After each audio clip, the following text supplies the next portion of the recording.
Hello aspirants, welcome to Shangava IAS Academy.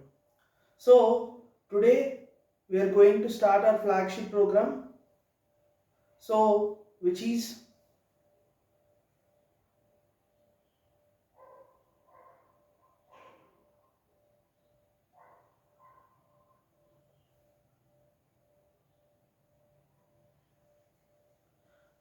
Hello aspirants, welcome to Shangava IAS Academy.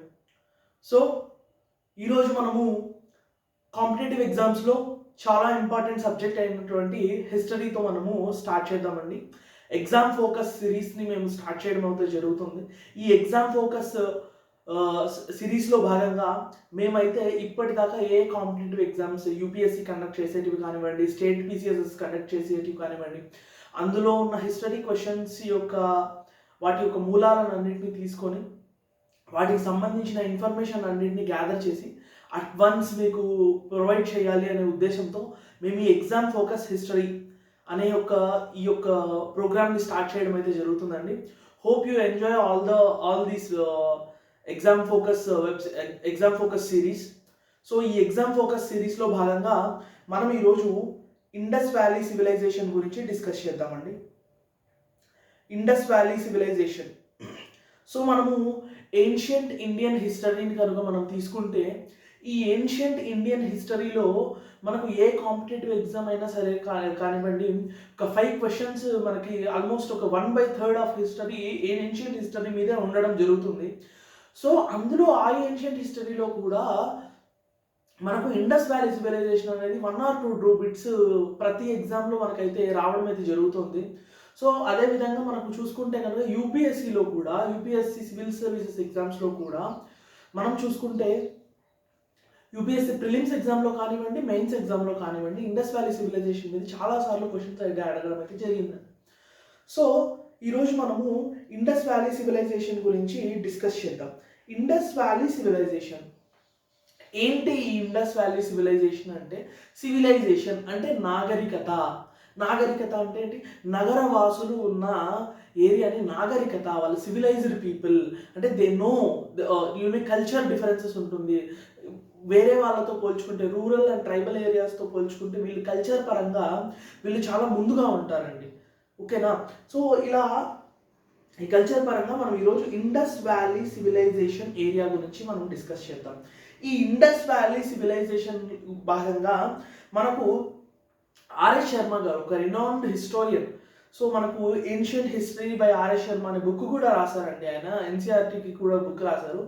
So ఆయన RS Sharma గారు ఏం చెప్తారంటే 2500 BC to 1750 BC వరకు ఈ Indus valley civilisation అనేది విరాజిల్లింది.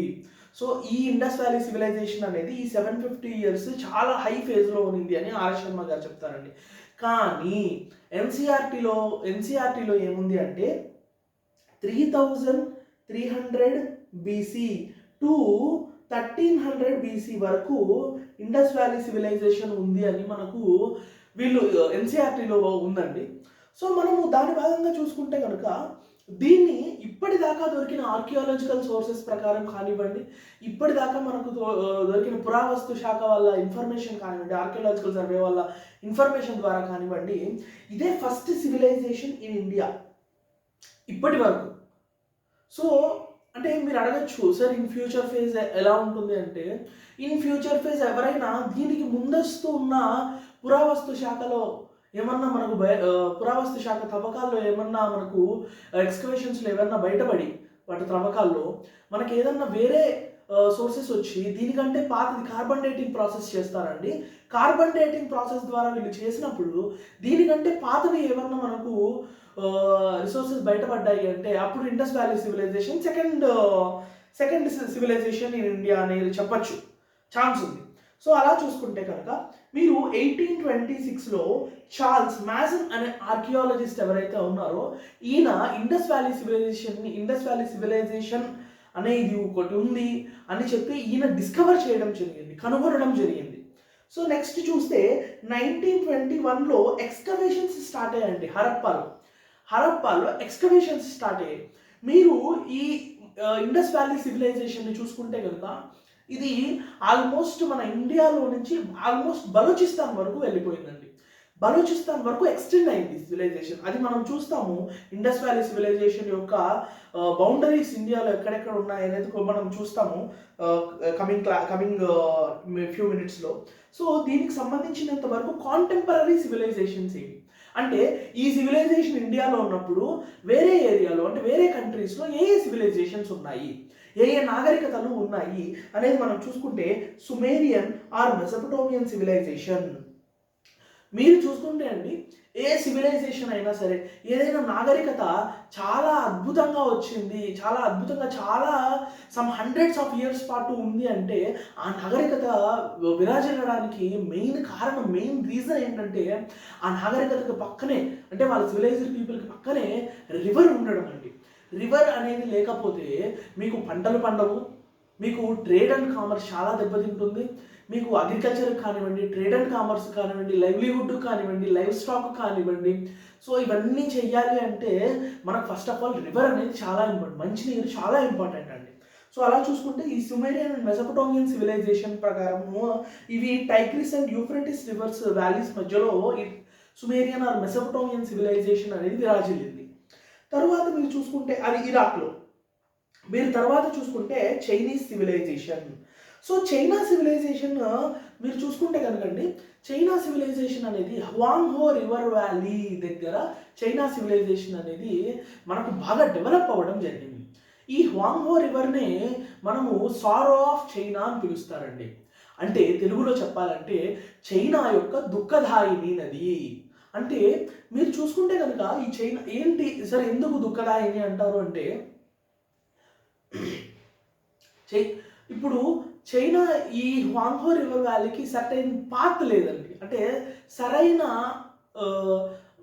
ప్రారంభ క్రమం లేకపోవడం వల్ల, సర్టైన్ పాత్ లేకపోవడం వల్ల ఇది ఒక్కొక్కసారి ఒక పాత్ని ఎంచుకుంటూ అక్కడ ఉన్న ఫీల్డ్స్ని కానివ్వండి, అగ్రికల్చరల్ ఫీల్డ్స్ని కానివ్వండి, సో పీపుల్ని కానివ్వండి, అలా ఫ్లడ్స్ వచ్చి మొత్తం డెస్ట్రాయ్ చేయడం జరుగుతుంది, డిజాస్టర్స్ చేయడం జరుగుతుంది. అందుకే దీన్ని సారో ఆఫ్ చైనా అని పిలుస్తారండి. సో నెక్స్ట్ మీరు చూసుకుంటే స్టూవర్ట్ పిగాట్ గారు ఏమన్నారంటే, ఈ హరప్ప అండ్ మొహంజదారో రెండు సిటీస్ని కలిపి I am twin capital of extensive kingdom అని స్టూవర్ట్ పిగాట్ అనే ఫేమస్ హిస్టోరియన్ అయితే అనడం జరిగిందండి. So next Egypt civilisation. So Egypt civilisation కనుక మీరు చూసుకుంటే existed in the Nile river valley. Nile river గురించి మీకు తెలుసండి. Nile river is the first the one and only, the longest river in the entire world, Nile river. So ఆ Nile river వ్యాలీలో మనకు develop అయిన సివిలైజేషన్ ఈజిప్షియన్ సివిలైజేషన్. సో ఇలా చూసుకుంటే కనుక different names of Indus valley civilisation. So Indus valley civilisation యొక్క different నేమ్స్ని మనము చూద్దామండి. సో సింధు సివిలైజేషన్, ఇక్కడ సింధు ప్రజలు, సింధు నాగరికత అని కూడా అంటారండి. దీనికి సింధు ప్రజలు ఎక్కువగా ఉండడం వల్ల దీన్ని సింధు నాగరికత అని, సింధు నది పక్కగా వెళ్ళడం వల్ల కూడా దీన్ని సింధు నాగరికత అని అనడం కానీ జరుగుతుంది. సో ఎక్స్కవేషన్స్ ఫస్ట్ మనకి హరప్పాలో స్టార్ట్ చేశారు కాబట్టి దీన్ని హరప్పన్ సివిలైజేషన్ అని కూడా అనడం జరుగుతుందండి. నెక్స్ట్ బ్రాంజ్ ఏజ్ సివిలైజేషన్, కాంస్య యుగపు నాగరికత. అంటే ఈ పీపుల్ ఇండస్ వ్యాలీ సివిలైజేషన్ పీపుల్కి వీళ్ళకి బ్రాంజ్ చాలా బాగా తెలుసు, అంటే వీళ్ళు బ్రాంజ్ని ఎక్కువ ఎక్స్టెన్సివ్గా యూజ్ చేశారు. సో అందువల్ల దీన్ని బ్రాంజ్ ఏజ్ సివిలైజేషన్ అని అన్నారండి. నెక్స్ట్ వచ్చేసి historical epoch civilisation. Historical epoch civilisation అంటే చారిత్రక సంధియుగపు కాలము. చారిత్రక సంధియుగపు కాలము అంటే మీకు ఎగ్జాంపుల్ చెప్పాలంటే అండి, ఇప్పుడు క్రికెటర్స్ ఓల్డ్ జనరేషన్ క్రికెటర్స్ నుంచి యంగ్ జనరేషన్ క్రికెటర్స్కి వాళ్ళ బాధ్యతలు కానివ్వండి, వాళ్ళ యొక్క ఆట కానివ్వండి చేంజ్ అయ్యేటప్పుడు చాలా వరకు వాళ్ళకి సంబంధించిన టూల్స్, బ్యాట్స్ అండ్ బాల్స్ కానివ్వండి, రూల్స్ కానివ్వండి చేంజ్ అవుతాయండి. ఆ రూల్స్కి, ఆ టూల్స్కి ఉన్న అడాప్టేషన్కి వాళ్ళు అడాప్ట్ అవ్వాలి, ఆ టైమింగ్స్కి అడాప్ట్ అవ్వాలి. సో ఆ అడాప్ట్ అయిపోయే టైమే సంధికాలము అంటారండి. ఈ సంధికాలం ఎందుకు సార్ ఇది హిస్టారికల్ ఎపాక్ సివిలైజేషన్ అంటారంటే, the script used by the people of Indus is undeciphered. అంటే ఇండస్ వ్యాలీ సివిలైజేషన్ తర్వాత వచ్చిన ఆర్యన్స్, వేదిక్ పీపుల్ ఎవరైనా కానివ్వండి, ఈ ఇండస్ వ్యాలీ సివిలైజేషన్ పీపుల్ యొక్క మీకు వాళ్ళ భాషను కానివ్వండి, వాళ్ళ స్క్రిప్ట్ని కానివ్వండి చదవలేకపోయారు. ఎందుకు అంటే వీళ్ళు మెయిన్గా పిక్టోగ్రాఫిక్ స్క్రిప్ట్ యూజ్ చేశారు, తర్వాత బోస్ట్రోఫిడాన్ స్క్రిప్ట్ యూజ్ చేశారు. ఈ బోస్ట్రోఫిడాన్ స్క్రిప్ట్నే మనం తెలుగులో సర్పలిపి అని అంటారండి. సో ఎలా ఉంటుందంటే నేను మీకు చూపిస్తాను ఇక్కడ. మీకు ఎలా ఉంటుందంటే మనమందరూ లెఫ్ట్ నుంచి రైట్కి స్టార్ట్ చేస్తామండి రాయడము, కానీ వీళ్ళు రైట్ టు లెఫ్ట్ స్టార్ట్ చేసి తర్వాత కిందకి ఇలా. సో చూడండి, ఇది ఒక పాము ఆకారంలో ఉంటుంది, అందుకే దీన్ని సర్పలిపి అంటారండి తెలుగులో. సో నెక్స్ట్ చూడండి, మెనీ ఎక్స్పర్ట్స్, పెద్ద పెద్ద ఎక్స్పర్ట్స్ ఈ బోస్ట్రోఫిడాన్ స్క్రిప్ట్ని డెసిఫర్ చేయలేకపోయారు, అందుకని దీన్ని హిస్టారికల్ ఎపాక్ సివిలైజేషన్ అని అయితే వీళ్ళు అనడం అయితే జరిగింది. తర్వాత పిక్టోగ్రాఫిక్ స్క్రిప్ట్, ఇప్పుడే నేను మీకు చెప్పాను. పిక్టోగ్రాఫిక్ స్క్రిప్ట్ అంటే వీళ్ళు సీల్స్ తయారు చేసేవాళ్ళండి. ఈ సీల్స్ ముద్రలు, ఈ ముద్రల్లో భాగంగా వీళ్ళు square shape, rectangular shape, circular షేప్లో ఉన్న ముద్రలు వీళ్ళు అయితే తయారు చేయడం అయితే జరిగింది.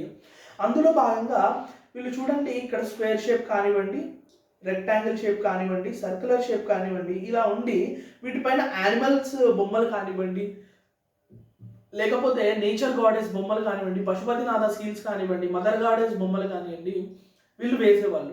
సో దాన్ని వీళ్ళు పిక్టోగ్రాఫిక్ స్క్రిప్ట్ అన్నారు. సో చూడండి, found on merry seals, about 4000+ seals వీళ్ళు డిస్కవర్ అయితే చేయడం జరిగింది ఆర్కియాలజికల్ ఎక్స్కవేషన్స్లో భాగంగా. సో సీల్స్ ఆర్ స్క్వేర్, ఇంతకుముందు మనం చెప్పుకున్నాము, seals are square, rectangular and circular in shapes. So boustrophedon script ఎక్కడ దొరికింది అంటే మనకు కాళీబంగంలో దొరికిందండి. కాళీబంగంలో మనకి a seal from Kalibangan shows boustrophedon script. So next మీరు చూసుకుంటే కనుక extent of Indus valley civilization అంటే, సార్ ఈ ఇండస్ వ్యాలీ సివిలైజేషన్ ఎంత ఎక్స్టెంట్ వరకు వెళ్ళింది ఇండియాలో ఇప్పుడు మనం చూస్తున్నాం కదా. ఇండియాలో ఎక్కడ అఖండ భారత్గా ఉన్నప్పుడు మీరు చూసుకుంటే కనుక ఆల్మోస్ట్ మనకు పాకిస్తాన్ కూడా మనలోనే కలిసి ఉండేది. పాకిస్తాన్లో ఇప్పుడున్న బలూచిస్తాన్ కూడా మనలో కలిసి ఉండేది. ఆఫ్ఘనిస్తాన్లోని కొన్ని ఏరియాస్ కూడా మన దాంట్లోనే కలిసి ఉండేటివి. సో అలా చూసుకుంటే ఇండస్ వ్యాలీ సివిలైజేషన్ని larger than Egyptian and Mesopotamian civilization అని అయితే ఎక్స్పర్ట్స్ కానీ ఫేమస్ హిస్టోరియన్స్ కానీ చెప్పడం అయితే జరిగిందండి. ఎందుకు అన్నారు అంటే వాళ్ళు it was extended about 13 lakh square kilometers. So ఇక్కడ మీరు చూసుకుంటే 13 లక్షల చదరపు కిలోమీటర్ల ఏరియాని ఇది కవర్ చేసింది. సో అలా చూసుకుంటే దీని నార్థన్ బౌండరీస్ ఎక్కడెక్కడి వరకు దీని బౌండరీస్ ఎక్స్టెండ్ అయ్యాయి అని మీరు చూసుకుంటే కనుక నార్థన్ ఏరియాలో మనకి జమ్మూ అండ్ కాశ్మీర్లో ఉన్న మాండా ఏరియా వరకు నార్థన్ ఏరియాలో మనకు ఎక్స్టెండ్ అయిందండి. అక్కడ ఉన్న రివర్ వచ్చేసి మనకు చీనాబ్ రివర్. నెక్స్ట్ సదర్న్ ఏరియాలో వచ్చేసి దైమాబాద్ మహారాష్ట్ర వరకు ఎక్స్టెండ్ అయిందండి. సో అక్కడ ఉన్న రివర్ వచ్చేసి Pravara river. So next eastern boundary గురించి వచ్చేస్తే మనకు ఆలంగీర్పూర్ యూపీ ఉత్తరప్రదేశ్లో ఆలంగీర్పూర్ వరకు ఎక్స్టెండ్ అయింది. అక్కడ ఉన్న రివర్ వచ్చేసి హిందాన్ రివర్. నెక్స్ట్ వచ్చేసి వెస్ట్రన్ సైడ్ వచ్చేసి సుప్తజెండర్లో మనకి దస్ట్ రివర్ వరకు ఎక్స్టెండ్ అయిందండి. సో ఇది ఈ ఏరియాస్ మనకు బౌండరీస్ పరంగా చూసుకుంటే ఇది చాలా స్టేట్ పీసీఎస్లో మీకు మ్యాచ్ ది ఫాలోయింగ్ ఏరియాలో అడగడం అయితే జరిగిందండి. ఇప్పుడు మ్యాచ్ ది ఫాలోయింగ్ ఏరియా కాకపోయినా కూడా ఇప్పుడు ప్రజెంట్ ఎగ్జామ్ ప్యాటర్న్ చేంజ్ అవుతున్నాయి కాబట్టి మీకు 1 ఓన్లీ 2 ఓన్లీ మీకు ఇలా ఈ ఏరియాస్ ప్లస్ రివర్స్ ఇచ్చేసి 1 only correct, 2 only correct, 1 and 2 only correct, 2 and 3 only correct అని ఇవ్వడం అయితే జరుగుతుంది ఎగ్జామ్ ప్యాటర్న్స్లో. కాబట్టి దీనిపైన మీరు కొంచెము చదవాల్సి ఉంటుంది. సో ఎవరు ఇండస్ వ్యాలీ సివిలైజేషన్ని క్రియేట్ చేశారు అని అడుగుతున్నారండి. సో ఫేమస్ హిస్టోరియన్స్ ఏం చెప్తారా అంటే ఆర్ఎస్ శర్మ గారు కానివ్వండి, డిడి కౌశాంబి గారు కానివ్వండి, సో డిఫరెంట్ హిస్టోరియన్స్ ఏం చెప్తారా అంటే ఇదొక కాస్మోపాలిటన్ కల్చర్ అంటారండి. కాస్మోపాలిటన్ కల్చర్ అంటే ఏంటంటే so different religions people, different areas people, different language speaking people, different colours people. So అలా డిఫరెంట్ పీపుల్ ఒకే ఏరియాలో ఉండడాన్ని కాస్మోపాలిటన్ కల్చర్ అంటారండి. మీరు చూసుకుంటే కాస్మోపాలిటన్ సిటీస్ అంటారు. ఏంటి cosmopolitan cities? For example if you take Hyderabad. So Hyderabad is a cosmopolitan city. అంటే హైదరాబాద్లో మీకు ఎగ్జాంపుల్గా చెప్పాలంటే ఒరిస్సా వాళ్ళు ఉంటారు, వెస్ట్ బెంగాల్ వాళ్ళు ఉంటారు, యూపీ వాళ్ళు ఉంటారు, మీకు బీహార్ వాళ్ళు ఉంటారు, తమిళనాడు వాళ్ళు ఉంటారు, కర్ణాటక వాళ్ళు ఉంటారు. సో ఇలా డిఫరెంట్ వాళ్ళలో కూడా డిఫరెంట్ లాంగ్వేజెస్ స్పీకింగ్ పీపుల్ ఉంటారు, డిఫరెంట్ ఏరియాస్ పీపుల్ ఉంటారు. సో అలా వాళ్ళు కూడా ఉంటారు, డిఫరెంట్ వర్క్స్ చేసే పీపుల్ ఉంటారు. సో దాన్ని కాస్మోపాలిటన్ కల్చర్ అంటారండి. సో ఎందుకు కాస్మోపాలిటన్ కల్చర్ అన్నారంటే ఇక్కడ మంగోలాయిడ్స్ కానివ్వండి, ప్రోటోఆస్ట్రోలాయిడ్స్ కానివ్వండి, ఆల్పినాయిడ్స్ కానివ్వండి, మెడిటరేనియన్స్ కానివ్వండి, వీళ్ళందరికీ సంబంధించిన రెలిక్స్ అని అనడం కంటే కూడా వీళ్ళందరికీ సంబంధించిన ఇన్ఫర్మేషన్ బయటపడింది ఎక్స్కవేషన్స్లో. సో దానివల్ల వీటిని cosmopolitan culture, Indus valley civilisation culture is the cosmopolitan culture అని వీళ్ళైతే అనడం జరిగిందండి. సో దానికి సంబంధించిన ఆధారాలు ఏంటంటే మంగోలాయిడ్స్ అని చెప్పడానికి బియర్డ్ మ్యాన్ టాయ్ స్టాచ్యూ దొరికిందండి మొహంజోదారోలో. తర్వాత బ్రాంజ్ డాన్సింగ్ గర్ల్ స్టాచ్యూ దొరికింది, మొహంజోదారోలోనే దొరికింది అది కూడా. తర్వాత ఆల్పినాయిడ్స్కి సంబంధించిన రిసోర్సెస్ కూడా దొరకడం అయితే జరిగింది. తర్వాత మెడిటరేనియన్స్ మీన్స్ ద్రవిడియన్స్, అంటే ఇక్కడ ఇండస్ వ్యాలీ సివిలైజేషన్లో మెజారిటీ ఆఫ్ ద పాపులేషన్ మీకు ద్రవిడియన్స్ ఉన్నారు అని ఫేమస్ హిస్టారియన్స్, ఆర్కియలాజికల్ సర్వేస్ చేసిన వాళ్ళు చెప్పడం అయితే జరిగిందండి. So next evolution of IVC. So ఎలా ఎవల్యూట్ అయింది, ఎలా బయట వచ్చింది, మీన్స్ ఎలా డెవలప్ అయింది అనే దానికి సరైన ఆధారాలు అయితే మనకు నో ఎగ్జాక్ట్ ఇన్ఫర్మేషన్ ఇప్పటిదాకా అవైలబిలిటీలో లేదు. సో ఓన్లీ హైపోథసిస్ చేస్తారండి స్కాలర్స్. హైపోథసిస్ అంటే ఇలా జరిగి ఉండొచ్చు, ఈ సివిలైజేషన్ ఇలా జరిగి ఉండొచ్చు, ఇలా డెవలప్ అయి ఉండొచ్చు అనేదాన్ని హైపోథసిస్ అంటారండి. సో మార్టిమర్ వీలర్ గారు ఏం చెప్తారంటే Indus valley people came from Mesopotamia. So చూడండి, మార్టిమర్ వీలర్ గారి ఉద్దేశం ఏంటంటే అండి, ఇండస్ వ్యాలీ పీపుల్ వచ్చేసి మెసోపటోమియన్ నుంచి ఇక్కడికి నాగరికతకు ఇక్కడికి వలస వచ్చి వాళ్ళు ఇండస్ వ్యాలీ సివిలైజేషన్ కానివ్వండి, సింధు నాగరికతను కానీ వాళ్ళు డెవలప్ చేశారు అని మార్టిమర్ వీలర్ గారు చెప్తున్నారు.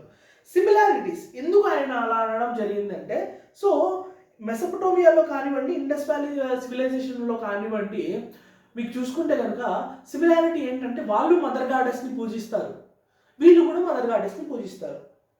సో నెక్స్ట్ అక్కడ కూడా great granaries, baths, city life ఉంది. సో ఇక్కడ కూడా గ్రేట్ గ్రానరీ, ఇండస్ వ్యాలీ సివిలైజేషన్స్లో కూడా great granaries, baths, city life ఉంది. సో నెక్స్ట్ డిఫరెన్సెస్, ఇది కాదు అని చెప్పడానికి విమర్శకులు ఉంటారు కదండి. విమర్శకులు ఏం చెప్తారు అంటే ఇక్కడ అడ్వాన్స్ ఇండస్ వ్యాలీ సివిలైజేషన్ వాళ్ళకి సంబంధించినంత వరకు ఇక్కడ అడ్వాన్స్డ్ డ్రైనేజ్ సిస్టమ్ ఉంది, కానీ మెసోపటోమియన్ సివిలైజేషన్లో అడ్వాన్స్డ్ డ్రైనేజ్ సిస్టమ్ లేదు. సో వాళ్ళది ఒక డిఫరెంట్. మెసోపటోమియన్ సివిలైజేషన్ నుంచి ఇక్కడికి వాళ్ళు వలసకు వస్తే మెసోపటోమియన్ స్క్రిప్ట్నే ఇక్కడ వాడాలి కదా, అక్కడ స్క్రిప్ట్ డిఫరెంట్గా ఉంది, ఇక్కడ స్క్రిప్ట్ డిఫరెంట్గా ఉంది. సో ఇది కాదు అని వాళ్ళైతే చెప్పడం జరిగిందండి. So main cities of IVC. So ఐబీసీలో మనకు ఇక్కడ చూసుకుంటే కనుక హరప్ప, మొహంజోదారో, సత్యచందారో, చాన్హుదారో, రంగపూర్, లోథాల్, కోట్డిజీ, కాలిబంగన్, బన్వాలి, ధోలావీరా, రాకిఘరి.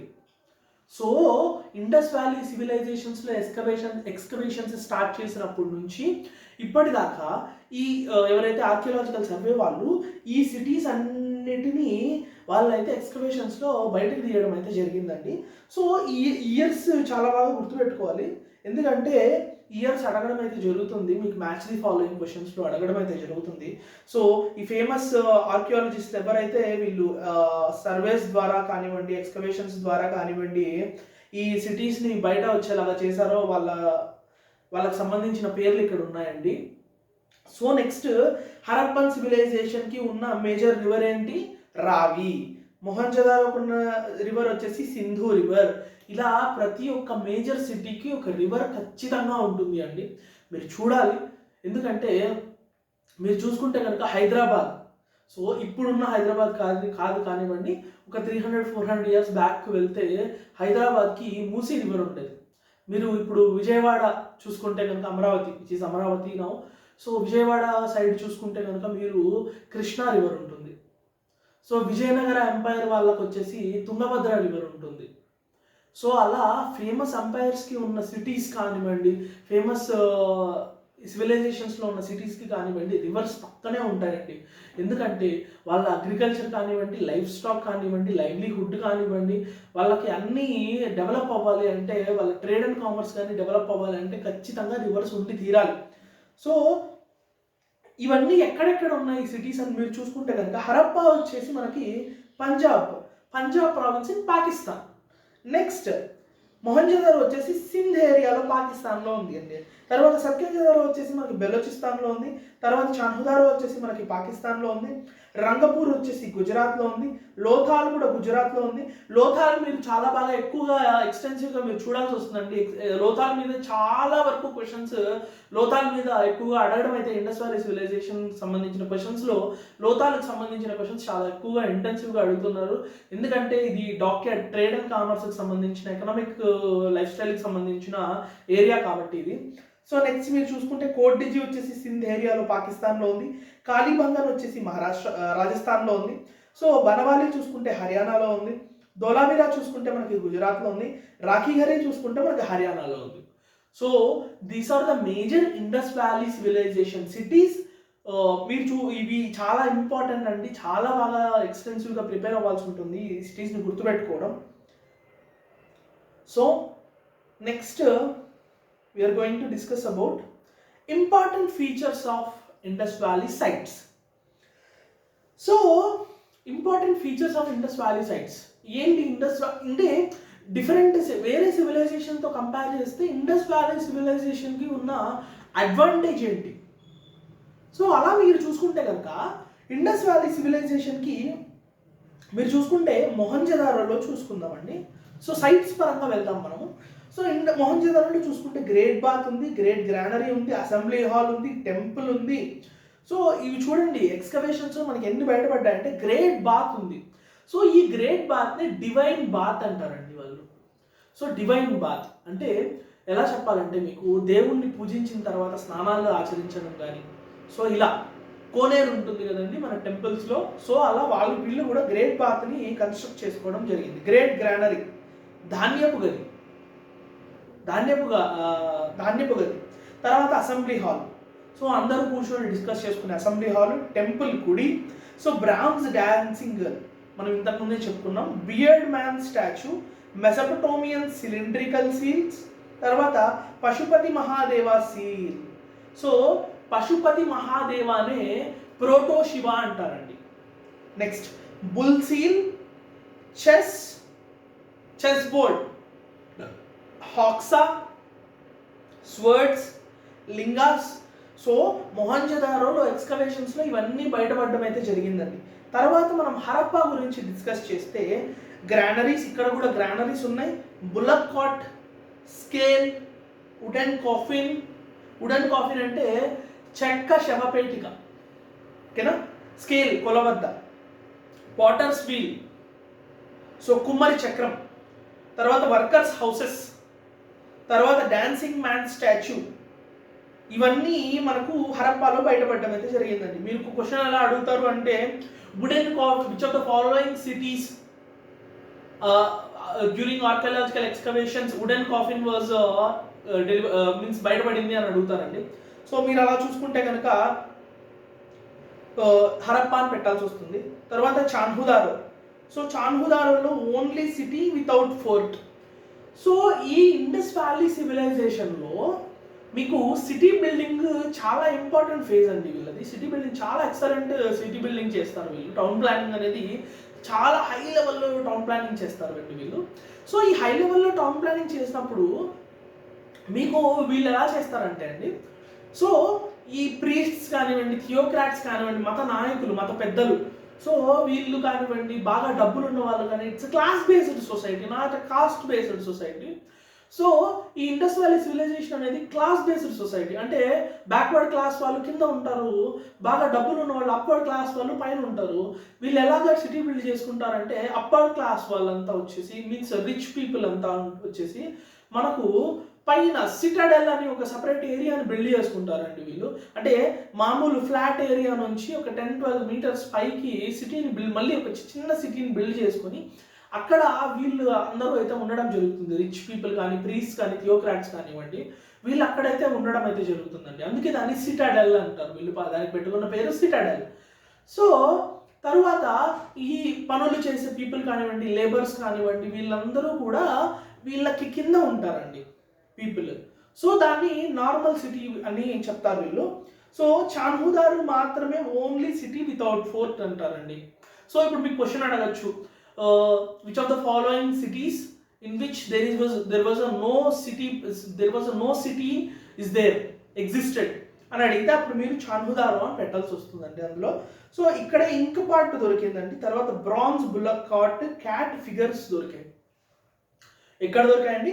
చాన్హుదారోలో దొరికాయండి. సో లోథాల్, ఇప్పుడే మనం చెప్పుకున్నాము, లోథాల్ చాలా ఇంపార్టెంట్ మనకి సిటీ అని చెప్పడానికి రీజన్స్ కూడా మీకు ఇక్కడ చూపిస్తాను. Lothal was located in Gujarat. So ఇక్కడ మనకి డాక్ యార్డ్ కానివ్వండి, అంటే డాక్ యార్డ్ అంటే మీకు తెలిసి ఉంటుంది, సముద్రపు రేవు పట్టణం. నెక్స్ట్ ఫైర్ ఆల్టర్స్ కానివ్వండి, అంటే యజ్ఞవాటిక. తర్వాత చెస్ బోర్డ్స్ కానివ్వండి, హార్స్ టాయ్స్ కానివ్వండి, డబల్ బరియల్స్ అంటే ఇద్దరిని ఒకే ఖననం, ఒకే చోట ఖననం చేయడం. సో దాన్ని డబల్ బరియల్ అంటారండి. బీడ్స్, పూసలు, తర్వాత బ్రాంజ్ బ్యాంగిల్స్, తర్వాత ఇవన్నీ మనకి లోథాల్లో దొరకడం అయితే జరిగిందండి. తర్వాత కాళీబంగన్లో వచ్చేసి మనకి ప్లో ఫీల్డ్స్, ఫొరోస్ అంటే మీరు మడక దున్నడము అని అంటారండి. సో అది 7 fire altars. So the area which is known as 7 fire altars అంటే you have to say about Kalibangan. So next animal sacrifice సంబంధించిన ఇన్ఫర్మేషన్ కూడా కాళీబంగన్లో మనకైతే దొరకడం అయితే జరిగింది. నెక్స్ట్ బనవాలి సిటీలో నో ప్రాపర్ సిటీ ప్లానింగ్ చేయలేదు వాళ్ళు. సో నెక్స్ట్ మీరు చూసుకుంటే అక్కడే మనకు ప్లఫ్ టాయ్ దొరికింది, మడక దున్నడం, ఓకేనా, మడక అంటారండి. తర్వాత Surkotada is a city, major city. ఇక్కడ హార్స్ రిమైన్స్ కానివ్వండి, పాట్ బేస్డ్ బరియల్ సిస్టమ్ అనేదండి మీకు ఇక్కడే కాదు, ఈజిప్ట్లో పాట్ బేస్డ్ బరియల్ సిస్టమ్ ఎలా చేస్తారు అంటే, ఒక మనిషి చనిపోయిన తర్వాత వాళ్ళలో ఉన్న ఆర్గాన్స్ అన్ని ఒక చిన్న పార్ట్స్లో ఒక పక్కకు తీసేసి ఓన్లీ బాడీని మాత్రమే బరియల్ చేసి కాఫిన్లో పెడతారండి. వాటిని మమ్మీస్ అంటారు. మీరు నెట్లో చూడండి, మమ్మీస్ ఇవి ఉంటాయి, బొమ్మలు ఉంటాయి. సో వాళ్ళు అక్కడ ఎలా చేస్తారంటే అండి, వాళ్ళలో ఉన్న ఆర్గాన్స్, హార్ట్ కానివ్వండి, లివర్ కానివ్వండి, స్టమక్, ఇవన్నీ పక్కకు తీసేసి త్రూ ఇన్సెషన్ చేసి పక్కకు తీసేసి ఇవన్నీ చిన్న పార్ట్స్లో వాళ్ళు పెట్టేసి ఓన్లీ బాడీని మాత్రం బరియల్ చేస్తారండి. సో అలాగే ఇక్కడ కూడా పాట్ బేస్డ్ బరియల్ సిస్టమ్ ఉంది అని వాళ్ళు చెప్పారు. సో ధోలావీరా కూడా మనకు 2021లో మనకి యూపీఎస్సీ సివిల్ సర్వీసెస్ ఎగ్జామ్స్లో అడగడం అయితే జరిగిందండి ధోలావీరా గురించి. ఎందుకంటే మ్యాసివ్ వీళ్ళు వాటర్ హార్వెస్ట్ చేసినట్టు, మీన్స్ వాటర్ని వీళ్ళు ప్రొటెక్ట్ చేసుకున్నట్టు ధోలావీరా పీపుల్కి తెలిసినంతగా ఎవరికి సపోజ్ తెలియదేమో వాటర్ని ప్రొటెక్ట్ చేసుకోవడం. సో ఇక్కడ మ్యాసివ్ రిజర్వాయర్స్ కట్టడం అయితే జరిగింది. వీళ్ళు perfect city planning, high developed urbanised civilisation, advanced science and tech use చేశారు వీళ్ళు. సో ఇక్కడ మీరు చూసుకుంటే కనుక అప్పర్ సిటీ, ఇప్పుడు చెప్పామండి మీకు, అప్పర్ సిటీలో వచ్చేసి మనకి elite people means rulers, priests, traders వీళ్ళందరూ ఉంటారండి. లోయర్ సిటీలో వచ్చేసి కామన్ పీపుల్ అయితే ఎగ్జిస్ట్ అవుతారు. సో ఇక్కడ మనకి సోషియో ఎకనామిక్ ఇన్ఈక్వాలిటీస్ పరంగా చూసుకుంటే ఇది ఒక class based society, not caste based society. So ఇక్కడ మీకు ఏది జరిగినా కూడా క్లాస్లో నుంచి సోషియో ఎకనామిక్ కన్వర్ట్ అవ్వడమే జరుగుతుందండి. ఎందుకంటే డబ్బులు ఉన్నవారు, డబ్బులు లేని వాళ్ళు. సో ఇలా ఉండడం వల్ల వాళ్ళని తక్కువగా చూడడం కూడా ఎలా జరుగుతుందంటే డబ్బులు లేని వాళ్ళని తక్కువగా చూస్తారండి ఇక్కడ. సో నెక్స్ట్, సో మీరు ఇక్కడ సోషల్ లైఫ్ గురించి చూస్తుంటే ఇది ఒక మ్యాట్రియార్కల్ సిస్టమ్ అని జాన్ మార్షల్ గారు అన్నారు. ఇక్కడ కాస్ట్ సిస్టమ్ లేదు అని కూడా వీళ్ళైతే చెప్పడం అయితే జరిగిందండి. ఓన్లీ సోషియో ఎకనామిక్ ఇన్ఈక్వాలిటీస్ ఉన్నాయి ఇక్కడ. నెక్స్ట్, వీళ్ళు ఉలెన్ క్లాత్స్ కూడా వీళ్ళు యూజ్ చేశారు అని అయితే మనకు ఆర్కియాలజికల్ సర్వీస్లో మనకు బయటపడ్డాయి. సో వీళ్ళ మెయిన్ ఫుడ్ ఏంటంటే వీట్ అండ్ బార్లీని వీళ్ళు చాలా ఎక్స్టెన్సివ్గా గ్రో చేసేవాళ్ళు. సో దాన్నే వాళ్ళు ఎక్కువగా యూజ్ చేసేవాళ్ళు. వీళ్ళకి చూడండి ఎంత అర్బనైజ్డ్ లైఫ్ స్టైల్ అంటే వీళ్ళది. They known about cosmetics, jewellery, gold, silver, gem stones, shells ఎక్కడి నుంచి వస్తాయండి వీళ్ళకి? There is a Lothal which is a dockyard place. అక్కడి నుంచి వీళ్ళకి షెల్స్ వస్తాయి, దాంతో వీళ్ళు జ్యువెలరీ చేసుకుంటారు. జెమ్ స్టోన్స్ వీళ్ళకి తెలుసు, గోల్డ్ అండ్ సిల్వర్ తెలుసు, జ్యువెలరీ తెలుసు, కాస్మెటిక్స్ తెలుసు, మిర్రర్స్ తెలుసు, వీళ్ళ టెర్రకోటా ఫిగరెన్స్ తెలుసు వీళ్ళకి. They have known about scales, వీళ్ళ ఎగ్జాక్ట్గా తూనికలు అండ్ కొలతల గురించి కూడా వీళ్ళకి బాగా తెలుసు. సో అందుకనే వీళ్ళని చాలా urbanised advanced life style system. చూడండి, ఇప్పటి నుంచి బ్యాక్కి వెళ్ళండి 3300 ఇయర్స్ ప్లస్ ఇది 2000 ఇయర్స్ బ్యాక్ వెళ్తే కూడా మీరు 5300 ఇయర్స్ బ్యాకే వీళ్ళకి they have known about scales, వీళ్ళకి తూనికలు కొలతల గురించి తెలుసు, వీళ్ళకి కాస్మెటిక్స్ గురించి తెలుసు, జ్యువెలరీ గురించి తెలుసు, gold, silver, gem stones, shells, beads, వీళ్ళకి ట్రేడ్ అండ్ కామర్స్ ఎలా చేయాలో తెలుసు, వీళ్ళకి సీల్స్ ఎలా ప్రింట్ చేయాలో తెలుసు, వీళ్ళకి సిటీ ప్లానింగ్ ఎలా చేసుకోవాలో తెలుసు, ప్రాపర్ డ్రైనేజ్ సిస్టమ్ ఎలా ప్లాన్ చేసుకోవాలో తెలుసు. సో ఇన్ని తెలుసు కాబట్టే వీళ్ళది చాలా అడ్వాన్స్డ్ లైఫ్ స్టైల్ అని చెప్పారండి. సో నెక్స్ట్ వీళ్ళ పొలిటికల్ అండ్ అడ్మినిస్ట్రేటివ్ సిస్టమ్స్ గురించి మాట్లాడుకుంటే డిడి కౌశాంబి గారు ఏమంటారంటే అండి, ఇది ఒక థియోక్రాటిక్ స్టేట్ అంటారండి. థియోక్రాటిక్ స్టేట్ అంటే దాని మీనింగ్ ఏంటంటే మత నాయకులు, మత పెద్దలు లేదా త్రూ రిలీజియన్ ద్వారా వీళ్ళు అడ్మినిస్ట్రేషన్ సిస్టమ్ని కానివ్వండి, పొలిటికల్ సిస్టమ్స్ని కానివ్వండి డెవలప్ చేస్తే దాన్ని థియోక్రాటిక్ సిస్టమ్ అంటారండి. So theos means god, it's a Greek word. Theos means god, kratos means rule. So theocratic rule. Okay, so next theocratic రూల్లో ఏం జరుగుతుంది అంటే అండి, మీరు ఎగ్జాంపుల్ మీకు చెప్పాలంటే Iran which is a modern theocratic state. So వీళ్ళకి ఎలా ఉంటుందిరా అంటే, వీళ్ళు మత గ్రంథాల పరంగా దాంట్లో ఉన్న రూల్స్ని తీసుకొని వీళ్ళు చట్టాలని సవరించుకుంటారు, లేక చట్టాలను తయారు చేసుకుంటారు. సో అందుకే దాన్ని థియోక్రాటిక్ స్టేట్ అంటారు. నెక్స్ట్ ఆర్ఎస్ శర్మ గారు అంటే ఏమంటారంటే ఇది ఒక సెక్యులర్ స్టేట్ అంటారండి. ఎందుకంటే అన్ని మతాల పీపుల్ కూడా ఇక్కడ ఉండడం అయితే జరిగింది, అందుకని దీన్ని సెక్యులర్ స్టేట్ అంటారండి. సో నెక్స్ట్ ఏఎల్ భాషం గారు ఏమంటారంటే ఇది ఒక సెంట్రలైజ్డ్ అడ్మినిస్ట్రేషన్, అంటే అన్నీ ఒకే చోట కేంద్రీకృతమై ఉన్న అడ్మినిస్ట్రేషన్ ఇది అని అంటారండి. సో ఇది ఒక మున్సిపల్ అడ్మినిస్ట్రేషన్ అనేది చాలామంది అంటారు, ఎందుకంటే వీళ్ళు హైజీన్ కానివ్వండి, స్ట్రీట్ లైట్స్ కానివ్వండి, సిటీ మెయింటెనెన్స్ కానివ్వండి ఎక్కువ వీళ్ళు ట్రై చేశారు కాబట్టి ఇది ఒక మున్సిపల్ అడ్మినిస్ట్రేషన్ అని అంటారు. So next we are going to discuss about economic system. So economic system వీళ్ళది ఒక అగ్రేరియన్ ఎకానమీ. సో వీళ్ళు ఏమేమి క్రాప్స్ పండిస్తారంటే wheat, barley, cotton, sesame, mustard, fruits, vegetables.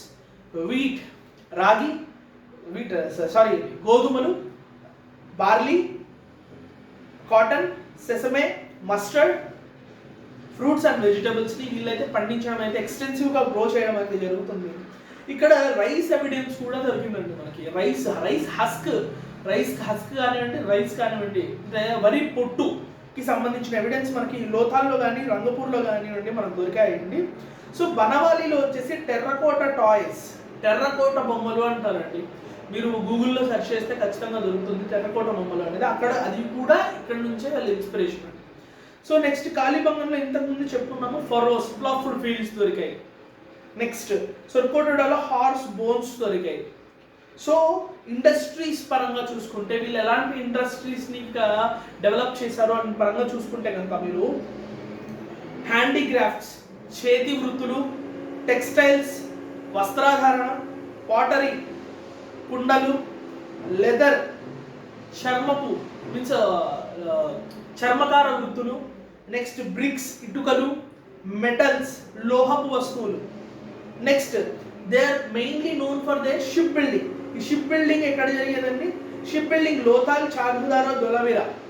So ఈ లోథాల్ అనేది డాక్యార్డ్, ధోలావీరాలో చాలా ఎక్స్టెన్సివ్ వాటర్ రిసోర్సెస్ ఉండేవి కాబట్టి అక్కడ కూడా షిప్ బిల్డింగ్కి సంబంధించినవి తయారు చేయడం అయితే జరుగుతుంది. So next ornaments. సో వీళ్ళకి ఐరన్ తెలీదు. So Indus valley civilisation people doesn't know about iron. So next trade and commerce గురించి చూసుకుంటే వీళ్ళ trade and commerce strong international trade జరిగింది. వీళ్ళ ఇంటర్నేషనల్ ట్రేడ్ మెసోపొటామియన్ పీపుల్తో చాలా ఎక్కువ ఇంటెన్సివ్గా జరిగేది అని మనకు చాలా చెప్తారు హిస్టారియన్స్. సో చూడండి వీళ్ళు ఇంటర్నల్గా అంటే in the Indus valley civilisation వీళ్ళు బుల్లక్ కార్ట్స్ కానివ్వండి, షిప్స్ కానీ యూజ్ చేసేవాళ్ళు. ట్రేడ్ విత్ మెసోపొటామియన్ పీపుల్గా యూజ్ చేసేవాళ్ళు వీళ్ళు. So Lothal were the major trade centre. So exports ఏం చేసేవాళ్ళు అంటే వీళ్ళు కాటన్స్ కానివ్వండి, బీడ్స్ని కానివ్వండి, షెల్స్, ఐవరీ ప్రొడక్ట్స్, ఉలెన్ క్లాత్స్ని వీళ్ళైతే ఎక్స్పోర్ట్ చేసేవాళ్ళు. ఇంపోర్ట్ ఏం చేసుకునే వాళ్ళు అంటే అండి, imports gold, silver, bronze, gem stones వీటన్నిటిని ఇంపోర్ట్ చేసుకునేవాళ్ళు. What are the exports and imports of Indus valley civilisation people అనేది ఒక క్వశ్చన్గా మీరు ఫ్రేమ్ చేసుకొని రాయండి, మీకు బాగా గుర్తుంటుందండి. So next mother goddess, religious బిలీఫ్స్కి, మతపరమైనటువంటి బిలీఫ్స్కి సంబంధించి దీని గురించి చూసుకుంటే వీళ్ళు మదర్ గాడెస్ని మాతృదేవికని పూజించేవాళ్ళండి వీళ్ళు. తర్వాత పశుపతి మహాదేవాన్ని కూడా పూజించేవాళ్ళు వీళ్ళు, ప్రోటోశివ అంటారండి ఈయన్నే. సో వీళ్ళు అనిమల్ వర్షిప్ చాలా ఎక్కువ చేసేవాళ్ళు. నేచర్ వర్షిప్ కానివ్వండి, ట్రీస్ని పూజించేవాళ్ళు, అనిమల్ వర్షిప్ చేసేవాళ్ళు. సో వర్షిప్ ఆఫ్ అనిమల్స్ ఎలాంటివి అంటే bull, elephant, tiger, rhinos, so వీటన్నిటిని పూజించేవాళ్ళు. So worship of trees, snakes, pigeons వీటన్నిటిని పూజించేవాళ్ళు వీళ్ళు. ఎలా తెలిసింది అంటే మనకు సీల్స్ ద్వారా తెలిసింది. సో నెక్స్ట్ యానిమల్ సాక్రిఫైస్ చేసేవాళ్ళు వీళ్ళు. అంటే మీకు ఎలా చెప్పాలంటే జంతు బలులు ఇచ్చేవాళ్ళు. ఇప్పుడు కూడా మనకు జాతరలు చిన్న చిన్న పల్లెల్లో కానివ్వండి, కొన్ని ఏరియాస్లో జాతరలు జరిగినప్పుడు షీప్స్ని కానివ్వండి, గోట్స్ని కానివ్వండి, హెన్స్ని కానివ్వండి బలిస్తారండి, జంతు బలులు. సో ఇది అక్కడి నుంచి వచ్చింది ఉంటుంది. సో నెక్స్ట్ సూపర్స్టిషన్స్, వీళ్ళకి మూఢనమ్మకాల ఎక్కువ బిలీఫ్, సూపర్స్టిషన్స్ మూఢనమ్మకాలు చాలా ఎక్కువ అండి వీళ్ళకి. So next end of Indus valley civilisation. Indus valley civilisation ఎలా ఎండ్ అయింది అంటే మార్టిమర్ వీలర్ గారు ఏమంటారంటే అండి, ఆరియన్ ఇన్వేషన్ వల్ల ఆరియన్స్ వచ్చి వీళ్ళని ఇన్వైట్ చేసి, అంటే వీళ్ళకి యుద్ధాల గురించి పెద్దగా తెలియదండి, వీళ్ళకి జస్ట్ డిఫెన్సివ్ సిస్టమ్ అంతే. సో అంటే ఎవరైనా వస్తే జస్ట్ డిఫెండ్ చేసుకోవడం వరకే వీళ్ళకి తెలుసు, అని అటాక్ చేయడం తెలియదు ఎవరికి, ఇండస్ వ్యాలీ పీపుల్కి. సో అందుకని ఆరియన్స్ ఇన్వైట్ చేసినప్పుడు వీళ్ళ సివిలైజేషన్ని ఎక్స్టింక్ట్ అయిపోయింది అని చెప్పేసి మార్టిమర్ వీలర్ గారు అంటారండి. సో తర్వాత జిఎఫ్ డేల్స్ గారు ఏమంటారంటే రిపీటెడ్ ఫ్లడ్స్ రావడం వల్ల, అంటే అనుక్రమ వరదలు, అంటే క్రమంగా వరదలు రావడం వల్ల ఈ ఇండస్ వ్యాలీ సివిలైజేషన్ అయితే ఎక్స్టింక్ట్ అయిపోయిందనే చెప్తారండి. తర్వాత రాబర్ట్ ఎల్ రైట్స్ గారు ఏమంటారంటే అండి టెక్టానిక్ అప్లిఫ్ట్మెంట్. సో జాగ్రఫీ పరంగా చెప్తానంటే టెక్టానిక్ ప్లేట్స్ ఇలా ఉంటాయండి, ఆ టెక్టానిక్ ప్లేట్స్ ఇలా అప్లిఫ్ట్ అవ్వడం వల్ల ఇక్కడ ఉన్న పీపుల్ అందరూ కిందకు వెళ్ళిపోయేసి భూకంపం అనుకోండి. సో అలా జరగడం వల్ల, టెక్టానిక్ అప్లిఫ్ట్మెంట్ జరగడం వల్ల వీళ్ళందరూ ఎక్స్టింక్ట్ అయిపోయారని వీళ్ళు అంటారు. తర్వాత హెచ్టి ల్యాంబ్రిక్ గారు కూడా ఫ్లడ్స్ వల్లే అయిపోయారు అని అంటారండి ఎక్స్టింక్ట్. డాక్టర్ అగర్వాల్ గారు ఏమంటారంటే డ్రాట్ కండిషన్స్, సో కరువు పరిస్థితుల వల్ల కూడా ఇలా జరిగి ఉండొచ్చు, వీళ్ళు ఎక్స్టింక్ట్ అయిపోయి ఉండొచ్చు, అంటే ఫుడ్ లేక వాటర్ లేక ఎక్స్టింక్ట్ అయిపోయి ఉండొచ్చు అని అంటారండి. So continuation of Indus culture. So Indus valley సివిలైజేషన్కి సంబంధించి మనం చూసుకుంటే అక్కడ నుంచి మనం ఏం ఇన్స్పైర్ అయ్యాం, అక్కడ నుంచి మనకు త్రూ జనరేషన్స్ ఇక్కడ దాకా ఏమేమి వచ్చాయి, బిలీఫ్స్ కానివ్వండి ఏమేమి వచ్చాయి అని అంటే cities were destroyed but culture continued. ఎలా? సో పశుపతి వర్షిప్, అక్కడ పశుపతి నాదాన్ని చెప్తున్నాం, మనం ఇక్కడ శివుణ్ణి వర్షిప్ చేసుకుంటున్నాం. మదర్ గాడెస్ అమ్మవారిని వర్షిప్ చేసుకుంటున్నాం, ట్రీస్ని వర్షిప్ చేస్తున్నాం, స్నేక్స్ని వర్షిప్ చేస్తున్నాం, యానిమల్ వర్షిప్ చేస్తున్నాం. So next it was an agrarian economy, drainage system. So వీళ్ళ drainage system very developed system అండి.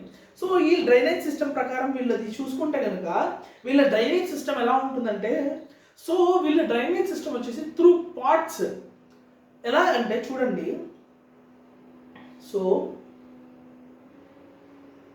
సో ఈ పాట్ యొక్క మౌత్ని నెక్స్ట్ పాట్ యొక్క బ్యాక్తో, means back side of the పాట్తో లింక్ చేస్తూ ఇలా పాట్ బేస్డ్ డ్రైనేజ్ సిస్టమ్ని వీళ్ళు బిల్డ్ చేసుకున్నారండి.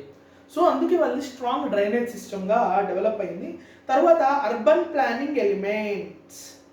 సో అర్బన్ ప్లానింగ్ ఎలిమెంట్స్కి సంబంధించి వీళ్ళు చూసుకుంటే కనుక ఇప్పుడే మనం చెప్పుకున్నాము సిటాడెల్ ఉంటుందండి. సిటాడెల్లో ఓన్లీ ప్రీస్ కానివ్వండి, ట్రేడర్స్ కానివ్వండి, రిచ్ పీపుల్ కానివ్వండి అక్కడ ఉంటారు. కింద కామన్ పీపుల్ ఉంటారు, లేబరర్స్ కానివ్వండి, వీళ్ళు కామన్ పీపుల్ ఉంటారు. తర్వాత వీళ్ళది గ్రిడ్ ప్యాటర్న్ సిస్టంలో వీళ్ళు సిటీని బిల్డ్ చేసుకుంటారండి. అంటే మీన్స్ ఎగ్జాక్ట్లీ స్క్వేర్ రెక్టాంగులర్ షేప్లో క్రియేట్ చేసుకుంటారు.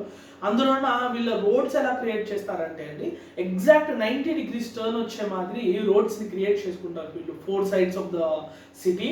తర్వాత వీళ్ళ డ్రైనేజ్ సిస్టమ్ గురించి కూడా మనం ఇప్పుడే డిస్కస్ చేసుకున్నాము. సో ఇండస్ వ్యాలీ సివిలైజేషన్లో మనం చూసుకోవాల్సి వస్తే కనుక, అంటే వీళ్ళు ఎంత అడ్వాన్స్డ్ పీపుల్, సైంటిఫిక్గా థింక్ చేసే పీపుల్గా అయితే అంటే 1:2:4 రేషియోలో బ్రిక్స్ని బిల్డ్ చేస్తారండి వీళ్ళు. ఓకేనా? సో ఇప్పుడు మన బర్న్ట్ బ్రిక్స్ ఏవైతే ఉన్నాయో వీళ్ళ ఎందుకు ఇన్ని సంవత్సరాల తర్వాత కూడా దానికి సంబంధించిన ఇన్ఫర్మేషన్స్ ఎక్స్కవేషన్స్లో త్రవ్వకాల్లో బయటపడుతున్నాయంటే, వీళ్ళు యూజ్ చేసిన సైంటిఫిక్గా ఆలోచించి వీళ్ళు తయారు చేసుకున్న బర్న్ట్ బ్రిక్స్. ఇప్పుడు మనం ఏదైతే ఇళ్ళ బిల్డింగ్లో కట్టుకుంటున్నామో, బిల్డింగ్స్లో బ్రిక్స్ యూజ్ చేసుకున్నాము, బర్న్ట్ బ్రిక్స్, సేమ్ బ్రిక్స్ వీళ్ళు కూడా యూజ్ చేయడం అయితే జరిగిందండి. సో అలా మీరు చూసుకుంటే Indus valley civilizations art and architecture గురించి డిస్కస్ చేసుకుంటే, ఇక్కడ మనకి గ్రేట్ బాత్స్ ఉన్నాయి, గ్రేట్ గ్రానరీస్ ఉంటాయి. ఈ గ్రేట్ బాత్స్ని డివైన్ బాత్స్ అంటారు, డివైన్ బాత్స్. సో గ్రానరీస్ ఉన్నాయి. సో రెసిడెన్షియల్ హౌసెస్ ఉన్నాయి. Citadel we have discussed. Steatite beads we have discussed. Beads పూసల గురించి మనం డిస్కస్ చేసాం. సో టెర్రకోటా టాయ్స్ గురించి డిస్కస్ చేసాం. మెటాలిక్ టాయ్స్ గురించి కూడా మనం డిస్కస్ చేసామండి.